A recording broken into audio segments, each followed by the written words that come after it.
That was the first twist. I had not rescued Lacey. I had unknowingly become the signal. Darla told me Calvin had seen Vince at the depot 2 days before Lacey vanished. He came looking for you, she said. Asked what time your shift ended.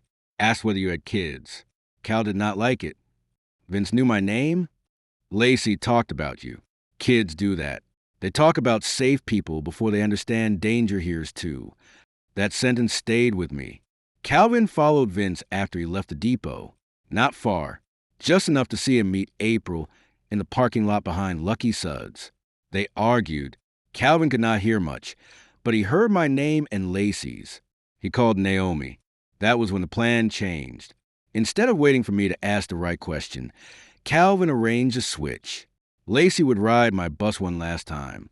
Naomi would watch from the laundromat. If Vince followed the bus, Calvin would pick Lacey up at the transfer stop and take her to the Greyhound station. You knew none of this? Darla asked. No. Cal thought that was safest. I stared at the photograph. On February 16th, I remembered Lacey getting on near the school. She sat behind me, quiet as usual, at Briar Court. Vince's red truck was there. She stayed seated. At Lucky Suds, I expected her to get off. She did not. At the transfer point downtown, a man in a brown work jacket boarded to the front door while passengers exited through the rear. I remembered him because he asked for directions he should have known. Calvin. Lacey must have stepped out the back. I never saw it.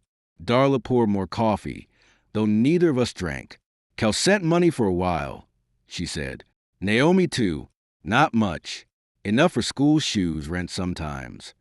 Where's Lacey now? Darla's face changed. I do not know. Naomi did. Cal never told me. She pointed to the envelope. There is one more thing. At the bottom was a pay stub from the bus depot. Mine. On the back, Calvin had written, Marty cannot know unless she comes back. I was angry for 3 days. Not loud angry. Older men have quieter ways of making a room unpleasant. I left dishes in the sink. I ignored my daughter's call. I sat in my recliner with the television off and thought about Calvin, deciding what I could know about my own life. Then my daughter, Erin, showed up with soup. You are not answering your phone, she said. I am fine. You are sitting in the dark at 4 in the afternoon. It saves electricity. She set the soup on the counter and saw the receipt spread across the table. What is all this? So I told her. Erin was 35 then, a school counselor, better trained than me in the language of harm. She listened without trying to organize my feelings. When I finished, she picked up the photograph of Lacey. She was lucky people helped. They lied to me. They protected her. They used me. Yes, she said. Maybe all three are true. That was the kind of answer I did not want and probably needed. Naomi's tape had one final section I had not played. I kept stopping before it because some part of me knew it would ask something. That night, with Erin beside me, I pressed play. Naomi said, If Lacey ever finds this box, I hope she knows nobody gave her away. We passed her forward. There is a difference. A long pause followed. Then Naomi said my name, Mr. Calder. If you are hearing this because I am gone, there is a woman in Denver named Helen Price. She ran a boarding house then. She will know whether Lacey wants contact. Please do not force the past on her. Just give her the choice. Erin wrote down the name. Do you want me to help? She asked. I looked at the blue coat, folded on the chair. Yes, I said, but slowly. Helen Price was 91 and living with her son in Colorado Springs. When I called, her voice sounded like dry paper, but her mind was sharp enough to cut. You are late, she said after I explained. Yes, ma'am. Naomi said you might be. Do you know Lacey? I knew a girl who used that name. Is she safe? Helen was quiet. She became safe. That is not the same thing. She would not give me an address. I respected that. Instead, I mailed copies of Naomi's note, Calvin's photograph, and a short letter saying I expected nothing. 2 months passed. Then a package arrived with no return address. Inside was a bus transfer from Wichita, February 16, 1999, the same date. Along with it was a photograph of a woman in her late 20s standing beside a classroom bulletin board. On the back, she had written, I teach 2nd grade. I still sit near exits. I am safe enough. Her letter was 3 pages. She said her name was Grace now. Helen had helped choose it. She remembered me as the driver who never made her explain why she could not go home. She remembered Calvin buying her a hot chocolate at the Greyhound station. She remembered Naomi crying into a dish towel. Then came the part that made me sit down. Vince never found her because April stayed behind and told him Lacey had run toward me. She let him believe I knew everything. She let him chase a bus driver, a laundromat roomer, and a depot mechanic while Naomi and Calvin sent Lacey west. April was not the woman I had imagined. She was not only weak, not only trapped, not only the mother who failed to leave. She had made herself the decoy. That was the second twist. The person I had quietly blamed for years had bought her daughter time with the only thing she had left, herself. Grace wrote that April died in 2003 after years of hard living. I am still angry, she wrote, but I am old enough now to know she was afraid and brave in the same body. I folded the letter carefully. That sentence felt like a whole life. Grace came to Wichita the next spring. She chose a coffee shop downtown, public and bright, and arrived 10 minutes early. I knew her before she introduced herself. Not because she looked like the child from the bus, exactly, but because she scanned the room the same way. "My name is Grace," she said. "Marty." I remember. We talked for nearly 2 hours. Not smoothly. There are conversations that limp because they are carrying too much. She asked about the route. I asked about teaching. She told me Naomi had visited once, years before, but they both cried so hard they barely spoke. Calvin had sent birthday cards signed CR, and she kept them in a cookbook. I gave her the blue coat. She held it in her lap a long time. "I hated this coat," she said. "I can understand that." "No, I mean I hated that it was the thing people recognized. Blue coat, scared girl, red truck. I wanted to be anything else." She touched the torn cuff. "But Naomi fixed it." "She did." Grace looked up. "So did you?" I shook my head. "I drove a bus." That was enough. I wanted to argue, but age had finally taught me to accept mercy when it was offered plainly. Before she left, we rode Route 11 together. The city had changed. Lucky such was a tax office. Briar Court had been repainted beige. The transfer point downtown was cleaner than I remembered. At the old stop near Douglas and Grove, Grace looked out the window. "I used to think every adult knew," she said, "and nobody cared. Some did not know." "I know." She turned toward me. "That matters too. We still write each other once or twice a year. Not often. Enough. I keep one laundromat receipt in my desk drawer. The pencil has faded, but I can still read it. Thank you for seeing her." For a long time, I thought seeing someone meant understanding the whole story. It does not. Sometimes it only means slowing down, opening the door, and letting a frightened child ride a little farther than the rules allow.